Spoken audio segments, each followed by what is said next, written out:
Deep inside a slumbering volcano nestled a hidden kingdom. It was called Piravel. The people there were special. They were born with fire in their hands, not fire to burn, but fire to create. They crafted homes from lava rock, spun light from molten threads, and grew fire lilies that glowed in the darkness. Life in Piravel was bright and warm, fueled by the heart of the volcano. The people were ruled by a kind king. He wore the Ember Crown, a symbol of their power and unity. The crown was said to hold the first flame, the source of their magic. The king cared for his people and they, in turn, respected him. Life was good in the heart of the volcano. One day, a shadow fell over Piravel. A stranger arrived at the city gates. He was cloaked in darkness and his eyes burned with an unnatural light. He spoke of envy and greed, of power that rightfully belonged to him. The people were afraid. They had never known such darkness. The stranger struck, his laughter echoing through the city. He shattered the Ember Crown, breaking it into 1,000 pieces. The first flame flickered and dimmed, the heart of the volcano grew cold, and with it the magic of Piravel began to fade. The breaking of the Ember Crown brought chaos and despair. The once vibrant city grew cold and dark, the fire lilies wilted, their light extinguished. The people grew weak, their fire magic fading with each passing day. Fear gripped their hearts. In their time of need they turned to the Oracle of Cinders. She lived high on the volcano's slopes, where the air was thin and hot. She spoke in riddles, her words whispered on the smoke, but her prophecies were always true. The oracle spoke of a child born of fire and ash, a beacon of hope in their darkest hour. This child, she foretold, would embark on a perilous journey. Their destiny? To find the lost fragments of the Ember Crown and rekindle the first flame. Years passed and the prophecy faded into legend. Hope dwindled, and the people of Piravel resigned themselves to their fate.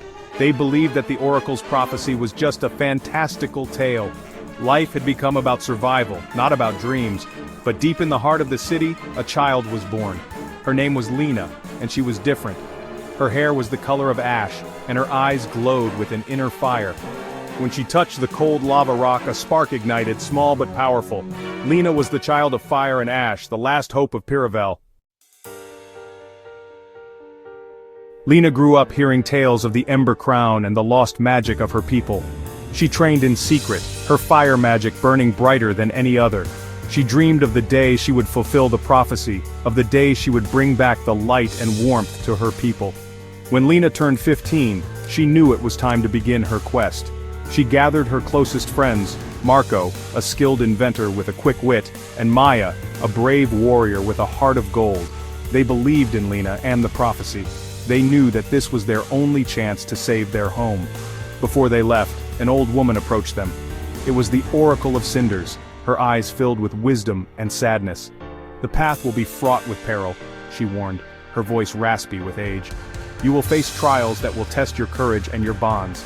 But remember this, child of fire and ash, the true power lies not in the crown, but in the choices you make."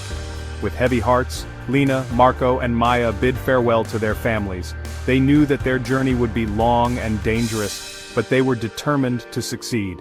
They ventured out of the city gates, leaving behind the dying embers of their home and stepping into the unknown. Their journey began in the glass wastes, a desolate expanse of obsidian shards that shimmered under the pale sun. The ground was treacherous, sharp edges threatening to cut through their boots. They used Lena's dwindling fire magic sparingly, mindful of every spark, every flicker. The heat was oppressive, a constant reminder of the fire that had once flowed through their veins. Next, they faced the heartless wilds, a forest of petrified trees, their branches twisted into grotesque shapes. The silence was unnerving, broken only by the whisper of the wind. They were constantly watched by creatures with eyes that glowed in the darkness, their forms shifting in the shadows. Finally, they reached the foot of the Ashburn Spine, a towering mountain range that spewed plumes of ash into the sky. The air was thick with smoke, making it hard to breathe. The path was treacherous, a narrow ledge clinging to the side of the mountain. One misstep could send them plummeting into the abyss.